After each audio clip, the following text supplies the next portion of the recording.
हरिः ओम् हरिः ओम्। गुरुर्ब्रह्मा गुरुर्विष्णु गुरुर्देवो महेश्वरः गुरु साक्षात् परब्रह्म तस्मै श्री गुरुवे नमः। शंकरं शंकराचार्यं केशवं बादरायणं सूत्रभाष्यकृतौ वन्दे भगवन्तौ पुनः पुनः। ईश्वरो गुरुरात्मेति मूर्तिभेद विभागिने व्योमवद्व्याप्तदेहाय दक्षिणामूर्तये नमः। कृष्णाय वासुदेवाय हरये परमात्मने प्रणतक्लेशनाशाय गोविन्दाय नमो नमः। गोविन्दाय नमो नमः। हरिः ओम्। नारायण नारायण नारायण नारायण।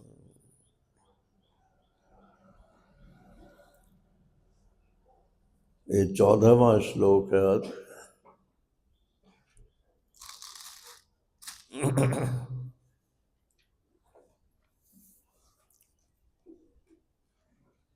अज्ञान प्रभवं सर्वं ज्ञानेन प्रविलीयते संकल्पो विविध कर्ता विचारः सोऽयमीदृशः।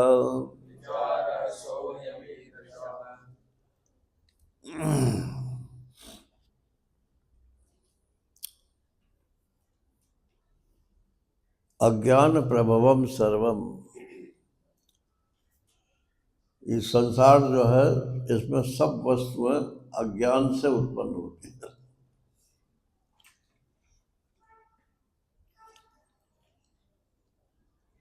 अज्ञान से कैसे उत्पन्न होती है भाई?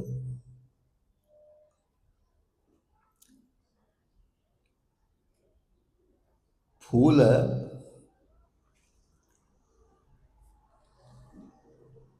अगर आंख ना हो और फूल शब्द का ज्ञान ना हो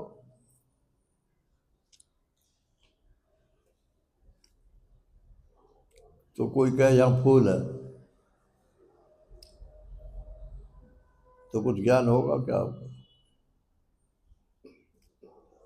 देखने की आंख भी नहीं है और फूल शब्द का भी हमको ज्ञान नहीं है। बुद्धि में फूल शब्द का ज्ञान होना चाहिए और नेत्र ज्योति होनी चाहिए और नेत्र ज्योति का और फूल का संबंध होना चाहिए और वो संबंध हो करके भीतर फूल को जान करके अपना अस्तित्व प्रमाणित करना चाहिए, तब फूल का ज्ञान होता है। ये इतनी जल्दी हो जाता है कि पकड़ में नहीं आता है।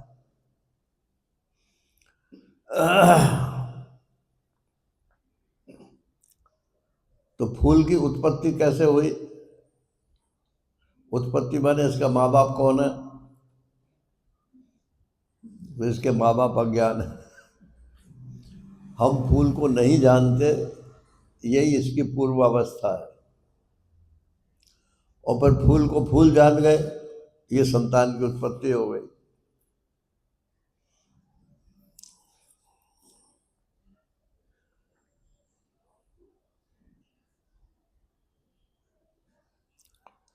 आप संतान को कब जानते हो? जब बच्चा बाहर आ जाता है तब जानते हो। अल्ट्रासाउंड के बाद छोड़ देना। आजकल तो अपराध है वो।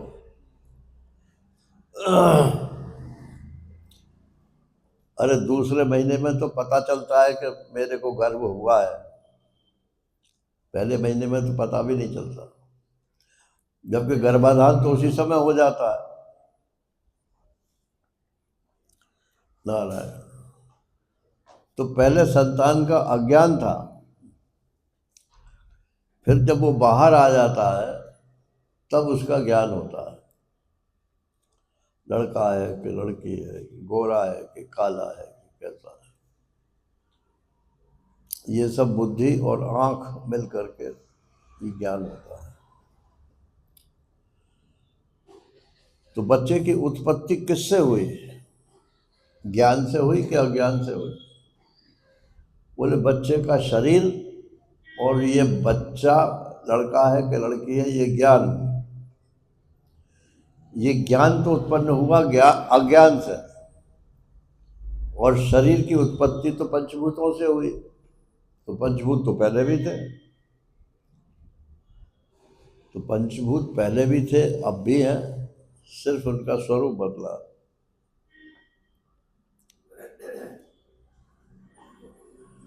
तो जैसे एक मूर्तिकार है,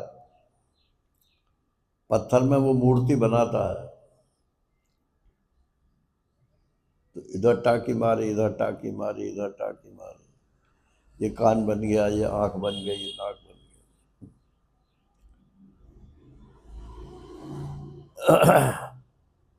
पहले वो मूर्ति, उस मूर्ति का कारण क्या था?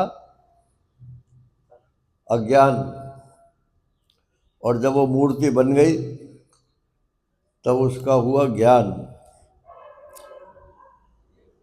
तो सारे संसार की सब वस्तुएं अज्ञान से उत्पन्न होती हैं और फिर ज्ञान हो करके उनके अस्तित्व का ज्ञान होता है।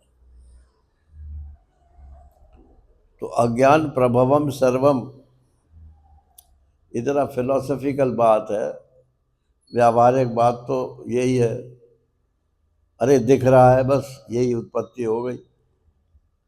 लेकिन दिख रहा है से पहले पहले देखो ना क्या था।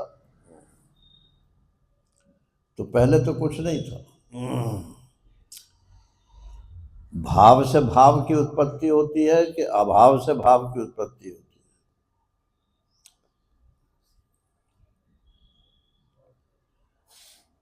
अगर कहो कि अभाव से भाव की उत्पत्ति होती है,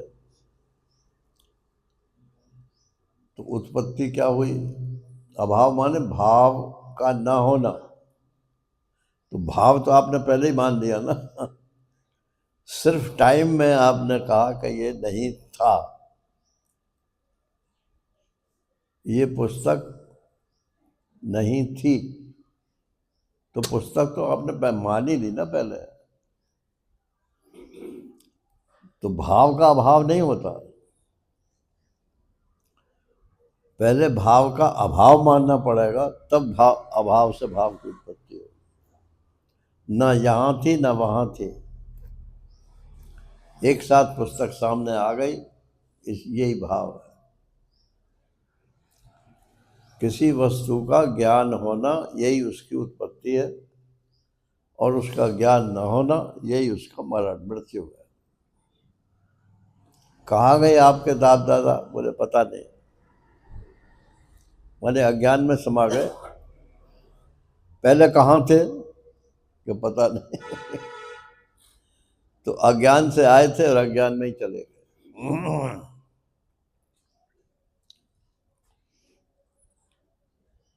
तो अज्ञान प्रभवम सर्वम।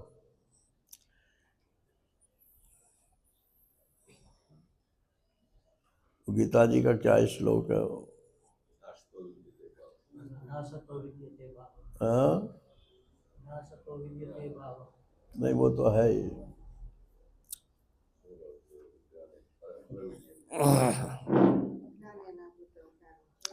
खैर,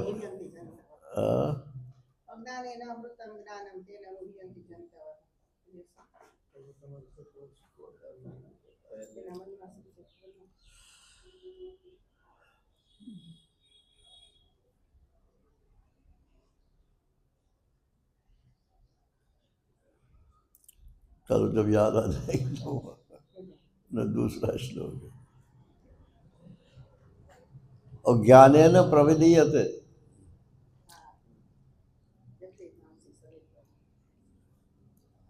और ज्ञान से सब लीन हो जाता। ज्ञान आत्मनिष्ठ है, अज्ञान आत्मनिष्ठ नहीं है। क्योंकि अज्ञान का भी ज्ञान होता है। मुझे नहीं मालूम, मुझे नहीं मालूम, ये तो मुझे मालूम है ना। तो अज्ञान जो है वो आत्मनिष्ठ नहीं है, वो तो ज्ञान निष्ठ ही है। वस्तु में अज्ञान और ज्ञान की कल्पना होती है। तो अज्ञान से उत्पन्न हुआ अव्यक्तादीनि भूतानि अव्यक्तादीनि भूतानि व्यक्त मध्यानि भारत अव्यक्त निधनान्येव तत्र का परिदेवता। ये सब चीजें अव्यक्त से निकली हैं, मैंने जो जाहिर नहीं था, ये तो शब्दार्थ है। और अव्यक्त माने जो मूल प्रकृति है, माया जिसको बोलते हैं, उसी से निकली। अव्यक्तादीनि भूतानि, तो अव्यक्त में वस्तुएं कहाँ थी? तो जो संसार को सत्य मानते हैं, व्यावहारिक सत्य सही, वो कहते हैं कि इनका बीज जो है वो अव्यक्त में था, माया में था। ये बीज की कल्पना भी नारायण वस्तु को देख करके ही होती है। बीज को देख करके बीज की कल्पना नहीं होती है। आप बीज वालों की दुकान पर जाओ, हम तो वहाँ जहाँ सत्संग करते थे तो उस बराबर में बीज की दुकान थी तो उसने सबके ऊपर टैग लगा रखे थे, ये फलाने का बीज है, ये इसके बीज है। नहीं, इनका इतने सारे टैग लगाने की क्या जरूरत। पंजाबी था वो, बोले साहब हम डिफरेंशिएट नहीं कर सकते कि ये किसका बीज है, ये किसका बीज है। हम तो जहाँ से लाते हैं फिर उस पर टैग लगा देते हैं। अगर हमको टैग ना हो तो हम ये नहीं बता सकते कि ये खरबूजे का बीज है, कि ये गेहूं का बीज है, कि ये किसका बीज है।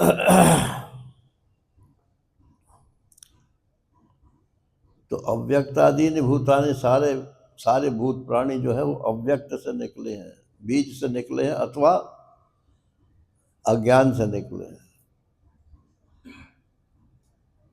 अव्यक्त मध्यानि, बीच में व्यक्त हो जाते हैं, मालूम पड़ जाते हैं। और अव्यक्त निधनानि, और अंत में जाकर फिर बीज में ही लीन हो जाते हैं। इसको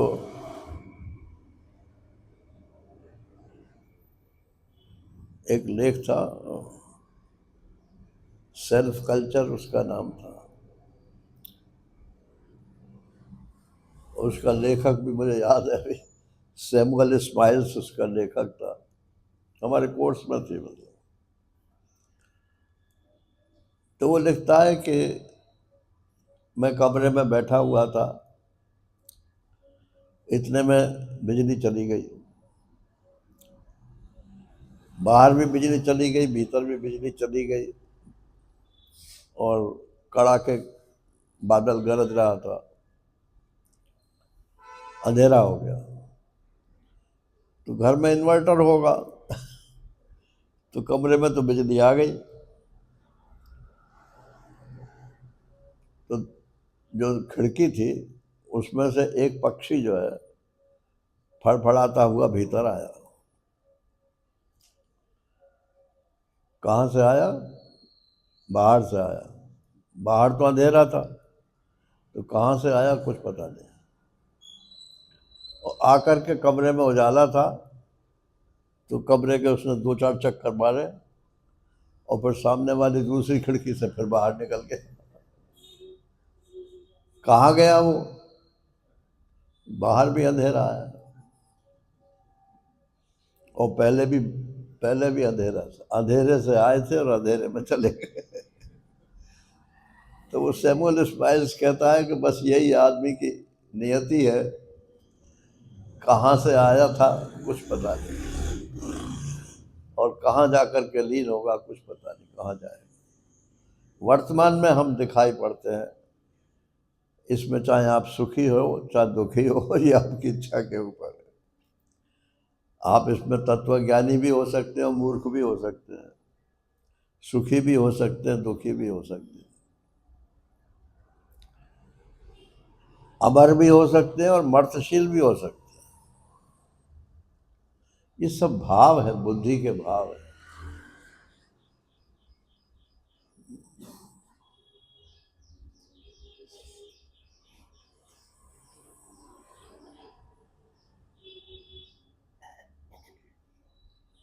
एक किसी ने हमको शेर सुनाई थे,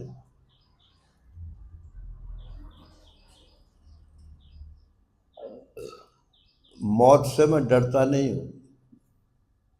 शायर कह रहा है कि मौत से मैं डरता नहीं हूं क्योंकि मैं मरता नहीं हूं।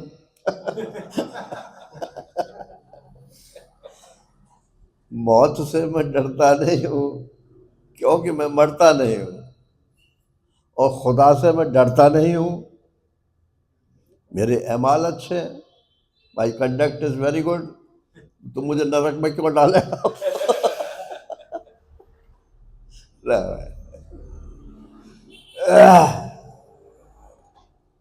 और रह गया मैं, मेरा स्वरूप आत्मा, तो वो तो मृत्यु उसकी तो होती नहीं है। तो ये सारा संसार जो कुछ भी है, इसके मूल में अज्ञान है। ज्ञान से ये शुद्ध हो जाता है, लेकिन इसको पकड़ कर रख नहीं सकते। अपने बारे में ये मत सोच लेना कि हम अज्ञान से निकले हैं और अज्ञान में चले जाएंगे। हम तो ज्ञान में से ही निकले हैं और ज्ञान में ही रह रहे हैं और ज्ञान में ही चले जाएंगे। अच्छा, किसी को ये अनुभव हो सकता है क्या कि मैं मर गया? अरे जिसको अनुभव होगा कि मैं मर गया, तो वो तो जिंदा ही है। अनुभव हो रहा है तो जिंदा ही है। मैं मर जाऊंगा, ये भय है, अभी मरा नहीं है, मर जाऊंगा। मैं मर गया था, तो तुमको याद है क्या कि मैं मर गया था? अगर तुमको याद है तो तुम पहले भी थे, और याद नहीं है तो तुम्हारी कल्पना है।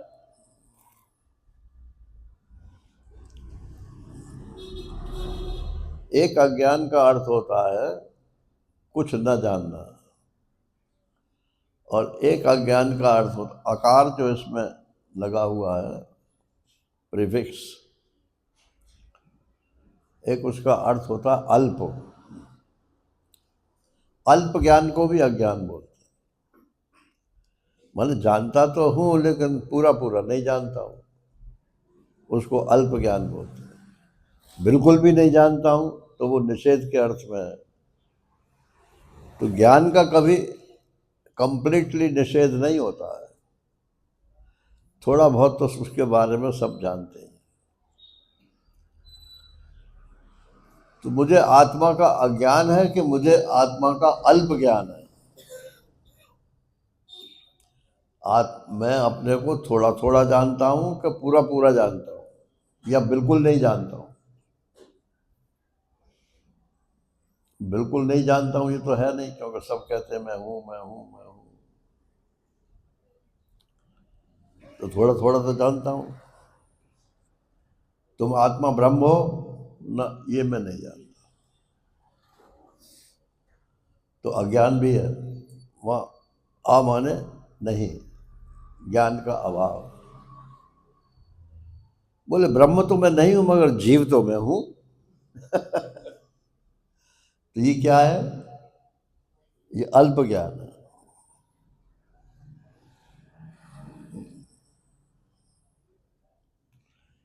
अब गंगा जी में घुस करके नहाना, ये सबके बस की बात नहीं। क्योंकि जो तैरना नहीं जानता वो घुस के नहीं नहाएगा। वहाँ ऋषिकेश में, हरिद्वार में वो घाटों पे जंजीर डाल देते हैं, इसीलिए आप घुसो तो जंजीर पकड़े रहो, कहीं बह ना जाओ।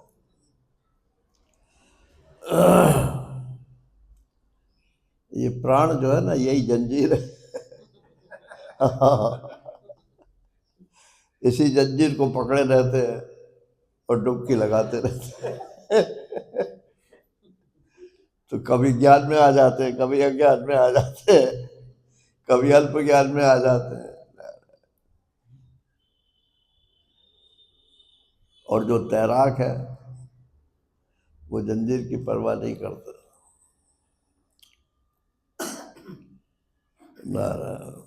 अज्ञान प्रभवम सर्वम ज्ञानेन प्रविलीयते। या ज्ञान का मतलब अज्ञान का उल्टा। तो जिस नेचर का अज्ञान है उससे विपरीत यदि ज्ञान होगा तो वो अज्ञान खत्म हो जाएगा। सामान्य ज्ञान से विशेष ज्ञान की निवृत्ति नहीं होती।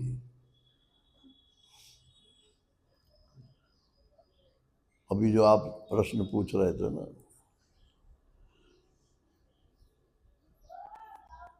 तो मेरा आत्मा का जो स्वरूप है वो सामान्य ज्ञान है कि विशेष ज्ञान है? वो सामान्य ज्ञान है। इसलिए ये अज्ञान को भी प्रकाशित करता है और ज्ञान को भी प्रकाशित करता है। और विशेष ज्ञान क्या है? मैं अज्ञानी हूं, ये विशेष ज्ञान है। इस विशेष ज्ञान को काटने के लिए फिर एक और विशेष ज्ञान चाहिए। मैं अज्ञानी हूं, इसको काटने के लिए चाहिए मैं ब्रह्म हूं। जब ये विशेष ज्ञान उत्पन्न होगा तो मैं अज्ञानी हूं, मैं मरणशील हूं, ये सब कट जाएगा। विशेष से विशेष की निवृत्ति होती है, सामान्य से विशेष की निवृत्ति नहीं होती। तो यहां जो कह रहे हैं ना, अज्ञान प्रभवम सर्वम ज्ञानेन प्रविलीयते। ज्ञान के द्वारा अज्ञान लीन हो जाता है।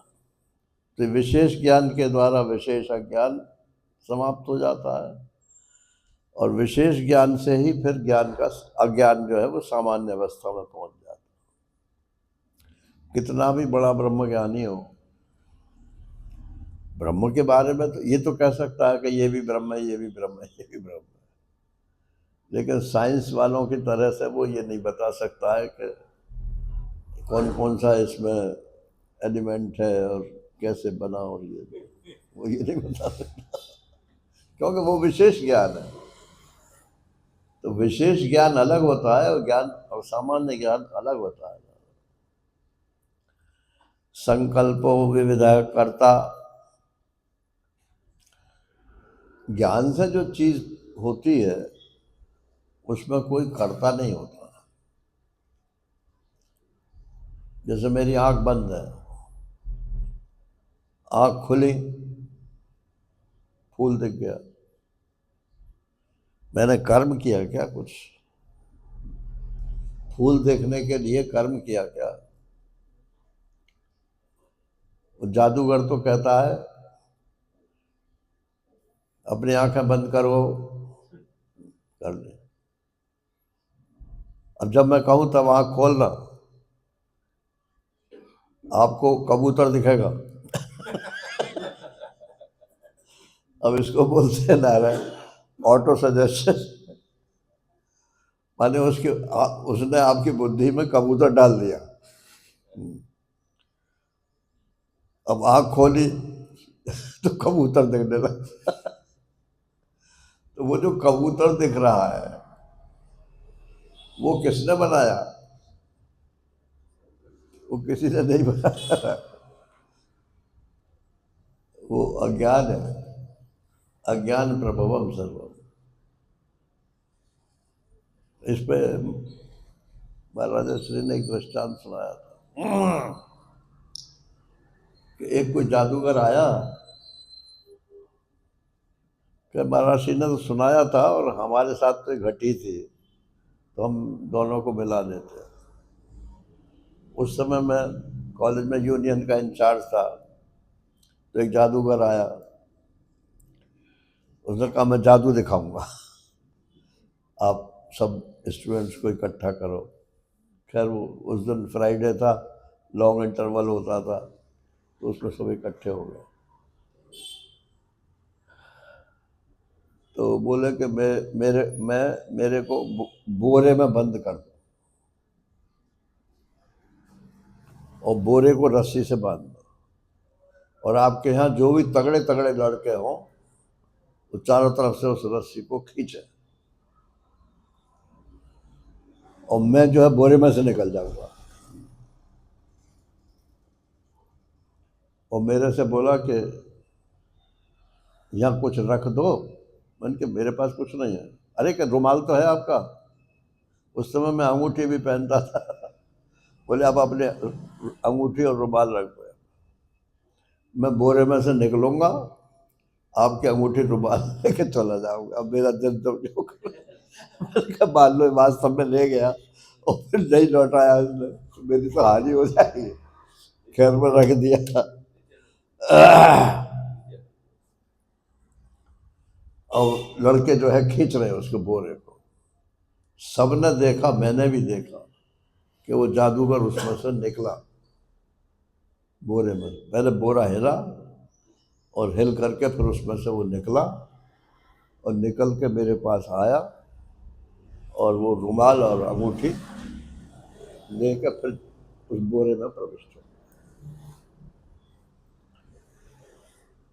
फिर वो उसने कहा कि अब रस्सा खोल दो, भीतर से बोला। रस्से खोल दिए, बाहर निकल आया। अंगूठी और वो तो उसने मुझे वापस कर दिए। खैर वो तालियां पिट गई नारायण। फिर जब उसको भोजन कराने के लिए ले गए तो मैंने उससे पूछा, मैंने कहा ये आपने कला, मतलब क्या कला थी? बोले कला कुछ नहीं थी, हम आपकी नजरों को हिप्नोटाइज करते, जैसा मैं बोलूंगा वैसे ही आपको दिखाई देगा। तो मैं उसमें बोरे में घुसा ही नहीं था।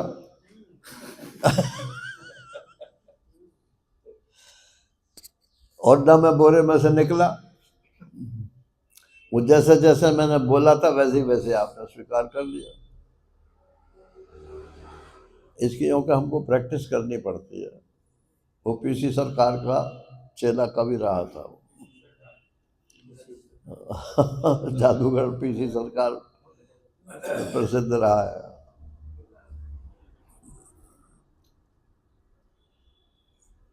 खैर ये तो मेरे साथ घटी इसलिए मैंने आपको सुना दी। वो महाराष्ट्र के दृष्टांत में एक तरह से बात थोड़ी विशेष है, वो बताता। तो गांव में गया, उसने कहा कि मेरे को आप रस्सी से बांध दो और मैं खिंचूंगा नहीं। तो गांव वाले तो वैसे भी तगड़े होते हैं, मेहनत करते हैं। तो रस्सी से बांध दिया, चारों तरफ से खींच रहे लोग, और नहीं खींच रहा, वो खड़ा बिल्कुल। अब एक आदमी गांव से बाहर गया हुआ था, तो उस समय वो लौटा तो उसने देखा कि गांव वाले पेड़ में रस्सी बांध पेड़ में रस्सी बांध करके जो है वो खींच रहे हैं। तो वहीं से हल्ला मचाने लगा, अरे मूर्खों, पेड़ कहीं ऐसे खींचा जाता है? ना ना, वो जादूगर समझ गया कि ये मेरे जादू के क्षेत्र से बाहर। तो उसने कहा, भैया मैं कम सुनता हूँ, जरा पास को आके बताओ क्या कह रहे। अब वो जैसे ही पास में आया तो वो उसके क्षेत्र में आ गया। तो बोले, अच्छा जादूगर को खींच रहे हो?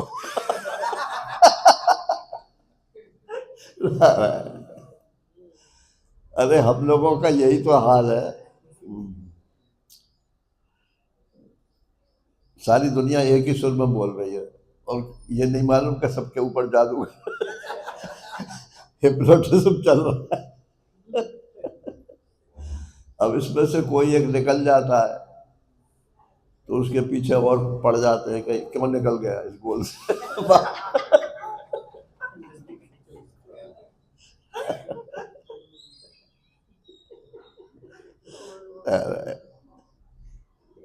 तो बोले ये सब ठीक है, लेकिन इसमें जो कर्म और क्रिया ये सब मालूम पड़ती है, ये क्या है? बोले संकल्पो विविध कर्ता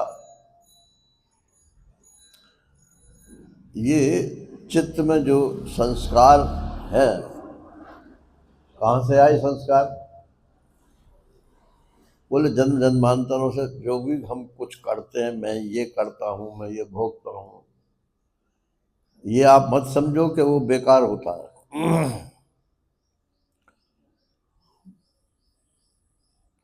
वो सुना होगा ना कि जब आदमी मर के जाता है यमराज के पास, तो यमराज कहते हैं, चित्रगुप्त उनका मुनीम है, कि देखो भाई इसका खाते में क्या।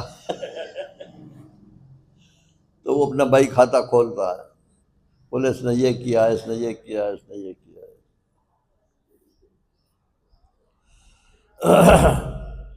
ये चित्रगुप्त क्या है?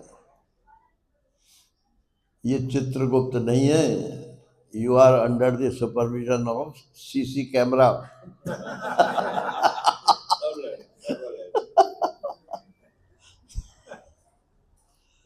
ये जो चित्त है ना शरीर में, चित्त, यही चित्रगुप्त है ना।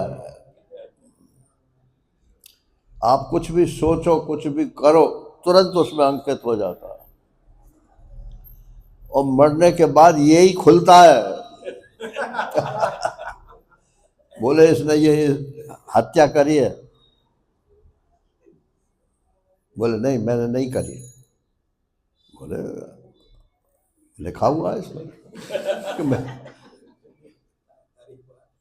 आप अच्छा करो बुरा करो सब अंकित होता है उसमें। अरे वही तो सपने में दिखता है ना, आगे पीछे सब वही दिखता है। तो ये चित्त जो है, तो उसमें वासनाएं भरी हुई हैं, और वासनाएं जब कुल बुलाती हैं तो कर्तृत्व कुल बुलाता है।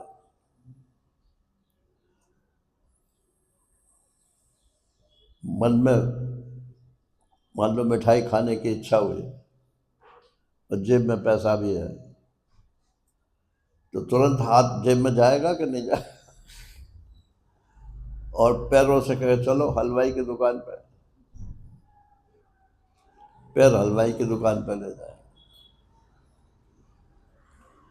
तो ये वासना, वासना से कर्म। हलवाई की दुकान पे जाके आप मीठा खाओगे, वो भोग, और बहुत बढ़िया मिठाई थी, ये बढ़ियापना जहां आपकी बुद्धि में आया वो फिर अंकित हो गया। फिर क्या, दोबारा वही मिठाई मिले वही ठीक, तो और मजबूत हो गया।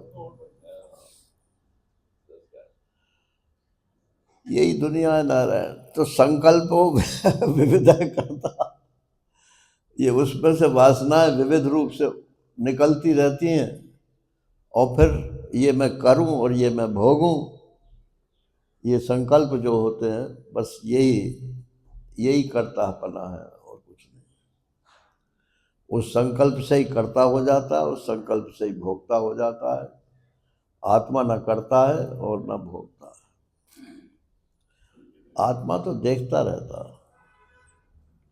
अब हम लोग यहाँ वेदांत में अपना दिमाग पच्ची कर रहे हैं, और बाहर जो है पौ पौ हो रही। तो क्या सूर्य सूर्य के प्रकाश पर कुछ उसका असर पड़ रहा है? वो उसको भी प्रकाशित कर रहा है, इसको भी प्रकाशित कर रहा है। तो आत्मा या परमात्मा तो सूर्य की तरह से है, ज्ञान स्वरूप है। ये जो इसमें ज्ञाता है ये इंपॉर्टेंट है। अब समझाया हमको ये जाता है, तुम ज्ञाता नहीं हो, ये तो चिदाभास है, तुम तो साक्षी हो, साक्षी ज्ञाता नहीं होता है। अरे पहले ज्ञाता पने को शुद्ध करो।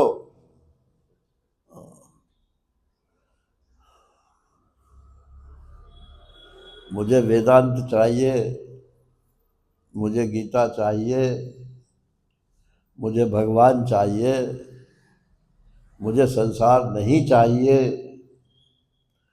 मुझे भोग नहीं चाहिए, मुझे वैराग्य चाहिए, ये क्या आत्मा में आएगा? ये बुद्धि से आएगा। तो बुद्धि को बुद्धू मत बनाओ, इसको प्राज्ञ बनाओ, विशेष ज्ञान वाला बनाओ। जब इसमें शास्त्र ज्ञान, ब्रह्म ज्ञान, इनकी बातें घुस जाएंगे, फिर कहेगा छोड़ो छोड़ो छोड़ो, जो इसके विपरीत है उसको छोड़ो। बस कागज दाखिल दफ्तर।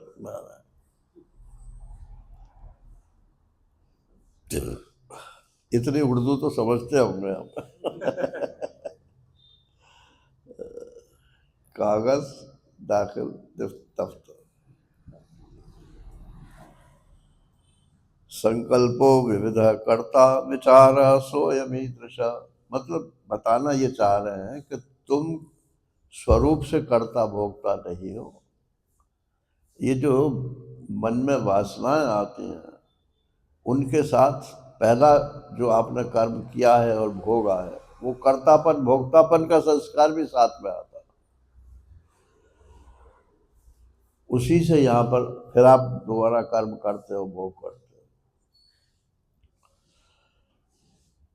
और भोग विषया विनिवर्तन्ते निराहार से देना रसवर्जम रसोप्यस्य परम दृष्टवा निवर्तते। आप विषयों को भोगना छोड़ दो तो उससे आपको कुछ होना वाना नहीं है। इनमें सुख है, कर्म करने में सुख है, भोगने में सुख है। ये जब तक सुख बुद्धि नहीं जाएगी तब तक इनसे छुट्टी नहीं मिलती।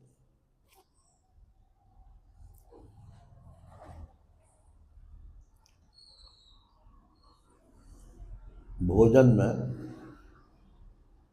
एक चीज बढ़िया ढंग से बने, ओनली वन थिंग।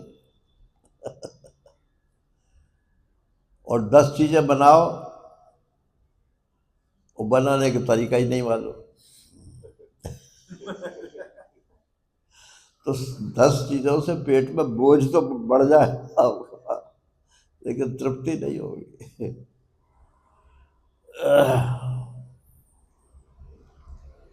तो तृप्ति के लिए एक ही काफी है, परमात्मा का ज्ञान। बस इतना ही है, यही तृप्ति का हेतु है। आत्मन्येव आत्मना तुष्टः।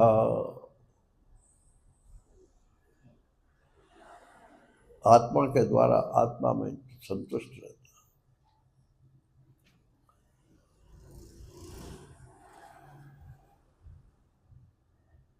यस्त्वात्मरतिरेव स्यात् आत्मतृप्तस्य मानवः आत्मन्येव संतुष्टस्तस्य कार्यं न विद्यते। जब आत्मा में ही संतुष्ट रहता है, अब मुझे कुछ करना नहीं है, संतुष्ट हूं। अरे रहने को एक मकान मिल जाए, खाने का एक प्रबंध मिल जाए, पहनने के लिए कपड़े मिल जाए, और क्या चाहिए। साधु जीवन इतना ही है, और बाकी तो सब गृहस्थ जीवन है।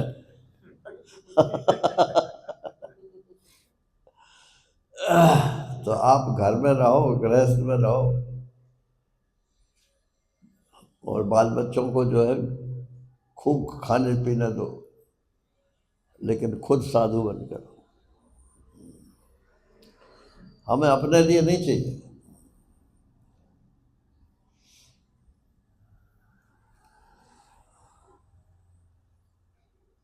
संकल्पो विविध कर्ता विचार सोयमीदृशः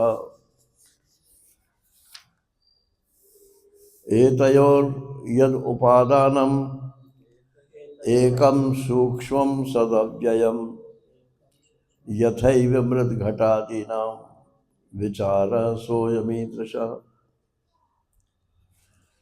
एतयो माने पिछले श्लोक में जो ये बताए, क्या संकल्पो विविधः कर्ता।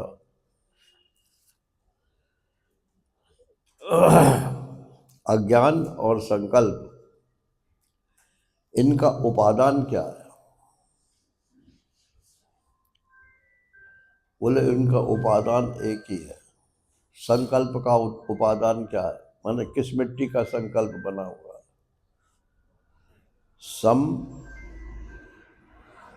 समकल्प। तो सम माने तो अच्छी प्रकार से होता है, तो कल्पना तो उठने दो, उसमें सम मत करो। माने केवल अच्छी कल्पना उठे,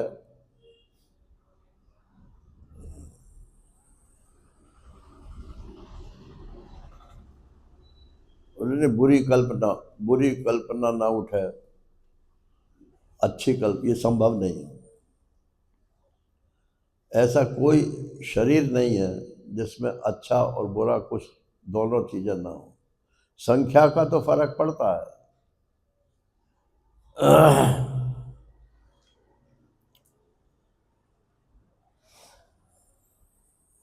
क्योंकि पूर्व जन्मों के जो संस्कार है उनको व्यक्ति कहाँ ले जाएगा? ये जन्म तो इसीलिए हुआ है ना कि पहले आपने संकल्प किए हुए हैं अच्छाई बुराई के, तो वो तो संस्कार लेकर के आए हैं, लेकिन अब नए संस्कार मत बनाओ। तो इनका उपादान अज्ञान ही है। अज्ञान क्यों है? कि अज्ञान के कारण। संकल्प क्यों है? कि संकल्प के कारण। असंकल्पात जयेत कामम। आप संकल्प छोड़ दो, कामना नष्ट हो जाएगी।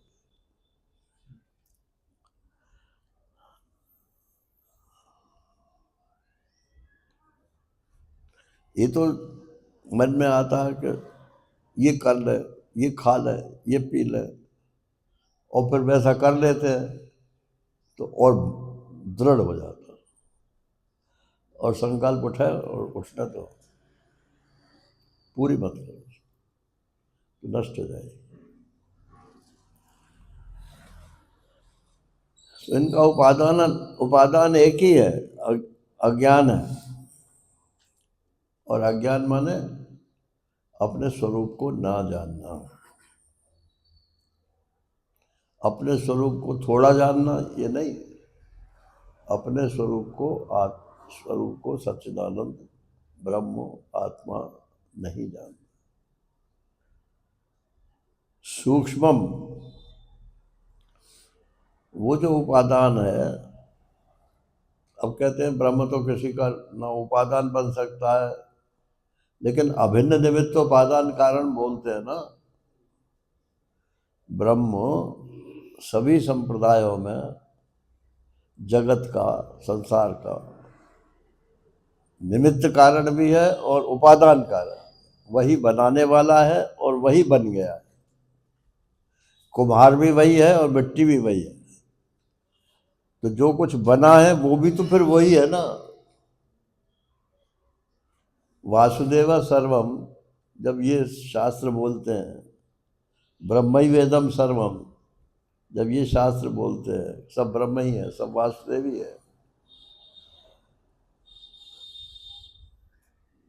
तो ये कब संभव है? जबकि इसका बनाने वाला और बनने वाला एक ही है। ये आर्य समाजी लोग जो हैं ये त्रैतवादी है।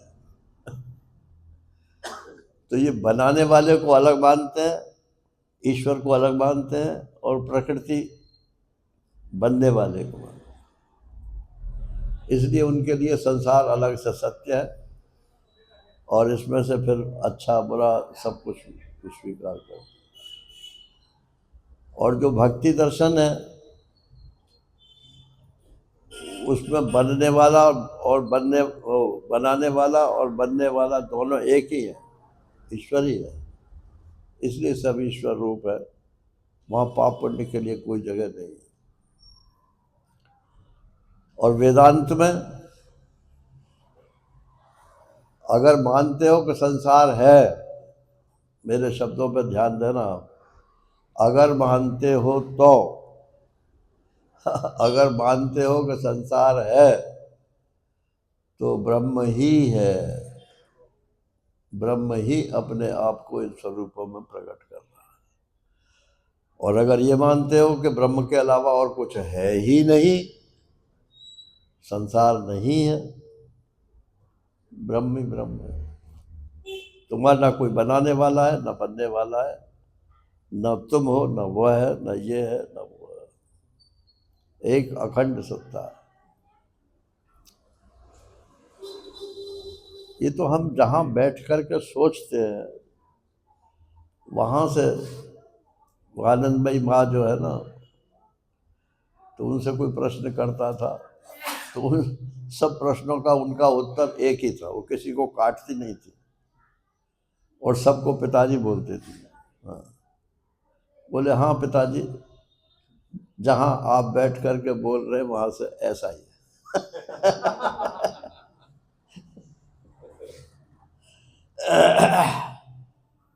क्या करना है, आप कितना भी बढ़िया शास्त्रीय उत्तर दे दो, जिसको नहीं मानना वो नहीं माने। जो जिज्ञासु नहीं है वो गुरु की बात को भी नहीं मानता। तो एक है, सूक्ष्म है, सत है और अविनाशी है। ये सब आत्मा ब्रह्म के लक्षण है।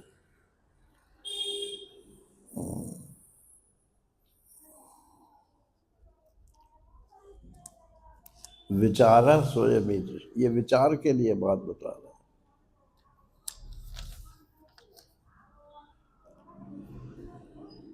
है। अहम एको भी सूक्ष्मश्च ज्ञाता साक्षी सदव्ययः तदहम नात्र संदेहो विचार सोयमीदृशः। इस प्रकार का विचार करना चाहिए कि अहम एकोपि, मैं तो एक हूँ। ये संसार शरीर एक है कि अनेक है? ये शरीर जो है, मेरा शरीर, अपने अपने शरीर के बारे में बोलना, ये मेरा शरीर एक है कि अनेक है?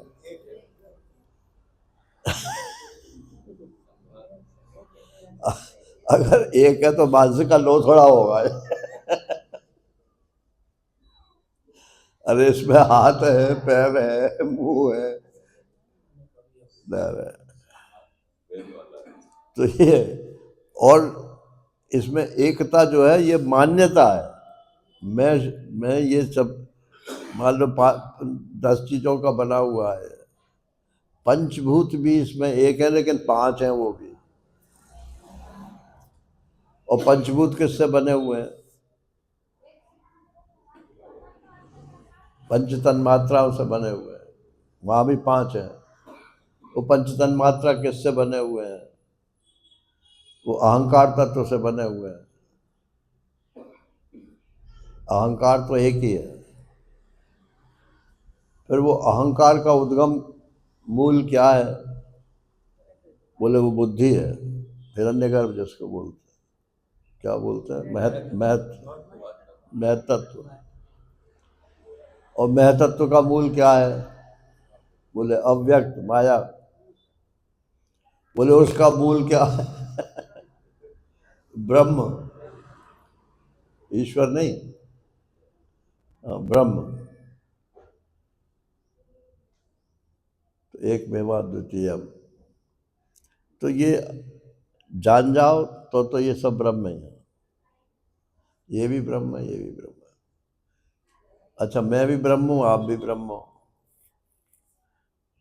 तो दोनों में अंतर क्या है? क्या अंतर है? वो बोले मैं तुम का अंतर है। मैं और तुम, लेकिन जब आप बोलोगे तो मैं जिसको तुम बोल रहा हूं, आप अपने को मैं बोलोगे और मेरे को तुम बोलोगे। तो न तो मैं है और न तुम हो, एक अखंड वस्तु है, उसी में ये मैं और तुम जो है फुरफुराते हैं। ये व्यवहार के लिए भेद है, परमार्थ में अभेद है। तो मैं तो एक ही हूं नारायण, सूक्ष्म हूं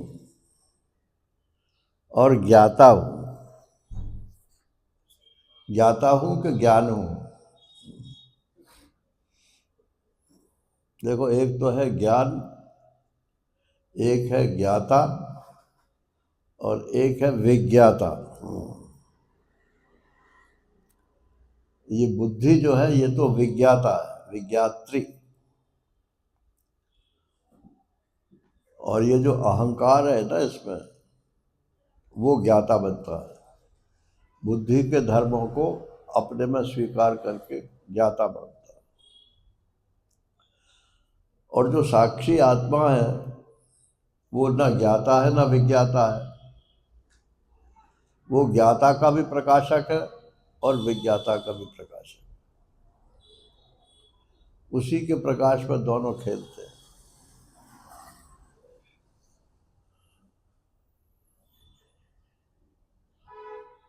अब देखो, बिजली बिजली तो एक ही है। दृष्टांत तो सब भौतिक ही देने पड़ते हैं ना।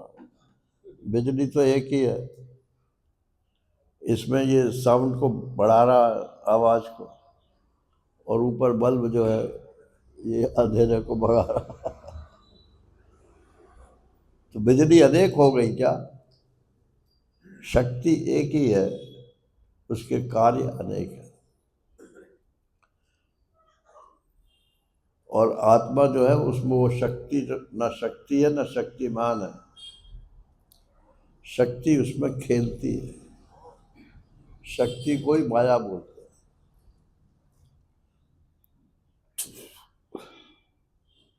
स्वामी रामतीर्थ कहते थे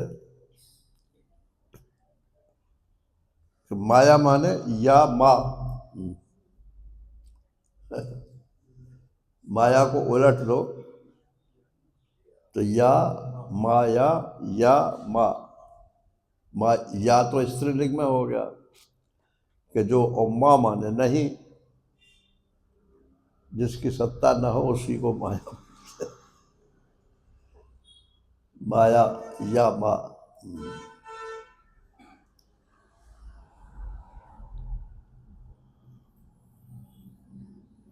मतलब जहां आपका आसन लगा हुआ है, स्वामी रामतीर्थ का आसन आत्मा में था। विवेकानंद जी महाराज और स्वामी रामतीर्थ जी महाराज, इन दोनों के आप भाषणों का जो अंतर है, उस अंतर को पकड़ने की कोशिश करो। विवेकानंद जी ने तो इतना बड़ा एम्पायर खड़ा कर दिया रामकृष्ण मिशन के नाम पे, और स्वामी रामतीर्थ ने एक भी नहीं चालू किया। बाद में लोगों ने उनके नाम पे चालू किया, लेकिन चले कोई नहीं।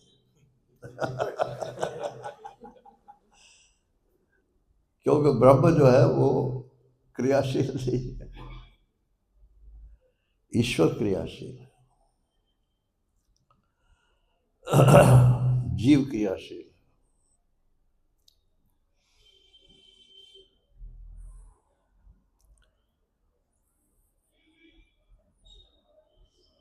तो ये शब्द तो नारायण श्लोक में लिख देते हैं इसलिए कि विचार करने के लिए है, लेकिन आखिर में विचार तो अपने को ही करना पड़ता है ना। मैं सूक्ष्म हूँ, तो मैं सूक्ष्म हूँ कि सूक्ष्मतर हूँ, कि मैं सूक्ष्मतम हूँ, कि मैं सूक्ष्मता की अवधि हूँ, क्या हूँ?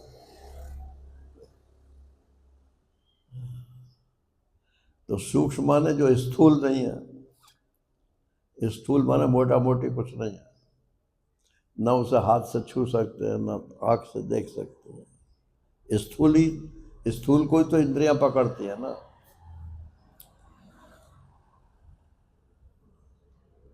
मन, अंतःकरण जो है वो सूक्ष्म को पकड़ता है, बुद्धि जो है वो अति सूक्ष्म को पकड़ती है। ये फिलॉसफी जो है ये बुद्धि का विषय है, ये कोई तत्व ज्ञान नहीं है ना। फिलॉसफी जो है ये बुद्धि का विषय है, और जो इन सब का साक्षी है नारायण, वो सबसे परे है। सबको अपनी अपनी शक्ति, जैसे इंस्ट्रूमेंट है उसकी शक्ति उसी तरह से प्रकट हो जाती है। अच्छा, बुद्धि से परे क्या है? यो बुद्धे परतस्तुषा, ये तो गीता जी में है कि जो बुद्धि से परे है वही स माने परमात्मा। लेकिन कठोपनिषद में क्या है? बुद्धे परम अव्यक्त। वहाँ बुद्धि को एक शरीर में मान लिया और फिर अव्यक्त को समष्टि में ले लिया।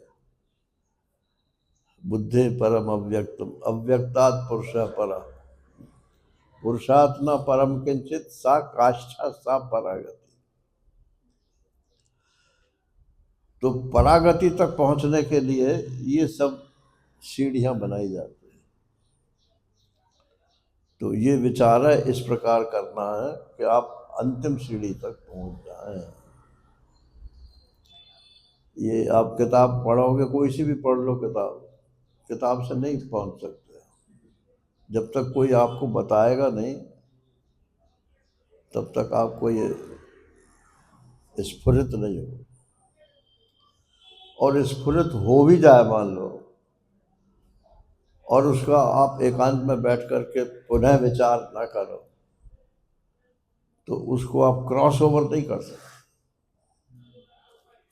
तर्क हो, सूक्ष्म हो, ब्रह्म जो है वो सूक्ष्मता की अवधि नहीं है, वो सूक्ष्माति सूक्ष्म, स्थूल और सूक्ष्म दोनों से परे है।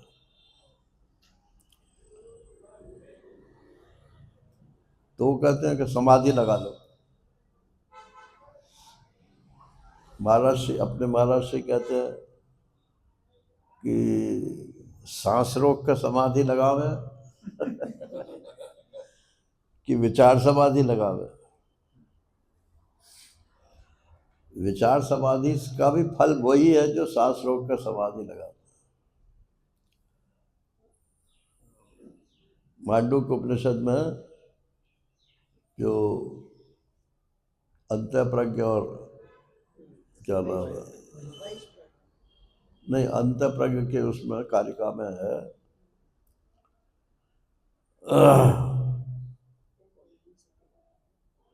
बोले उसको छोड़ो, स्वप्न के और जागृत का। आप बैठे हो, ये जागृत, अब आप सोचने लगे, ये स्वप्न। और सोचते सोचते सोचते तन्मय हो गए। अब आपको ना अपना ख्याल रहा ना पर्यावरण का ख्याल रहा, ये सुषुप्ति हो गई।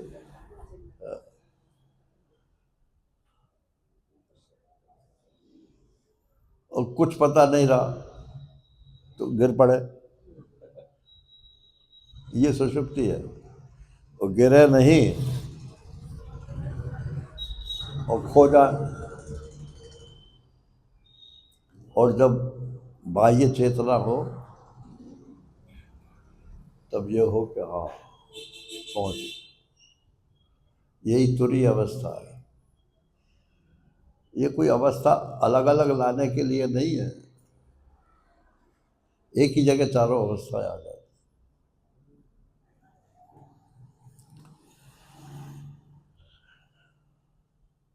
श्लोक भी पूरा हो गया। एक मिनट,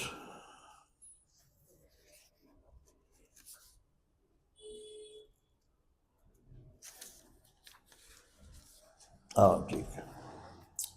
हरि ओम पूर्णमदः पूर्णमिदं पूर्णात् पूर्णमुदच्यते पूर्णस्य पूर्णमादाय पूर्णमेवावशिष्यते। ओम शांति शांति शांति। हरि ओम। श्री गुरुभ्यो नमः। हरि ओम।